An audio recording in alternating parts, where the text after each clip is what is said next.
പ്രിയദർശിനി പദ്ധതി ഗുണഭോക്താക്കളായ സംസ്ഥാനത്തെ സ്ത്രീകളെ അധിക്ഷേപിച്ച മന്ത്രി CP ജോണിനെതിരെ പ്രതിഷേധം വ്യാപകമാണ്. വിളിച്ചുവരുത്തി ജനങ്ങളെ അപമാനിക്കുന്നതിന് തുല്യമായ പ്രസ്താവനയാണ് മന്ത്രി നടത്തിയതെന്ന് ഇടത് നേതാക്കൾ ആരോപിച്ചു. മന്ത്രി പൊതുസമൂഹത്തോട് മാപ്പ് പറയണമെന്ന് ആവശ്യപ്പെട്ട് ഡിവൈഎഫ്ഐയും യുവമോർച്ചയും രംഗത്തെത്തി. സ്ത്രീകളുടെ സൗജന്യ യാത്രയെ പരിഹസിച്ച CP ജോണിനെതിരെ അതിരൂക്ഷ വിമർശനമാണ് വിവിധ കോണുകളിൽ നിന്ന് ഉയരുന്നത്.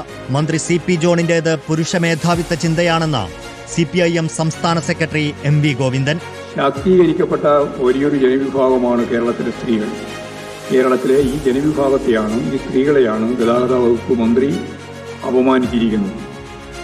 മന്ത്രിയുടെ പുരുഷ മേധാവിത്വ ചിന്തയിൽ നിന്നാണ് സ്ത്രീകൾക്ക് എന്തോ ഔദാര്യം നൽകുന്നു എന്ന നിലയിലുള്ള ഈ പരാമർശങ്ങൾ വരുന്നത്.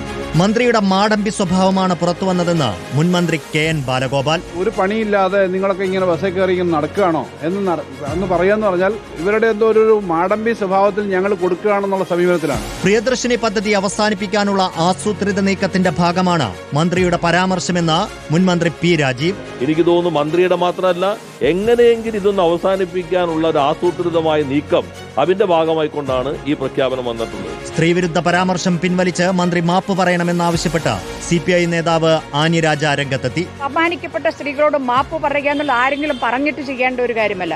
അത് സ്വമേധയാ ബോധ്യപ്പെട്ടുകൊണ്ട് ഇത്തരത്തിലൊന്ന് പറയാതിരിക്കുവാനുള്ള ഒരു മനോഭാവം ഉണ്ടാവണം. മന്ത്രി ജനങ്ങളോട് മാപ്പ് പറയണമെന്നാവശ്യപ്പെട്ട് DYFIയും യുവമോർച്ചയും പാലക്കാട് പ്രതിഷേധിച്ചു. CP ജോണിന്റെ കോലം കത്തിച്ചായിരുന്നു യുവമോർച്ച പ്രതിഷേധം. റിപ്പോർട്ടർ പാലക്കാട്.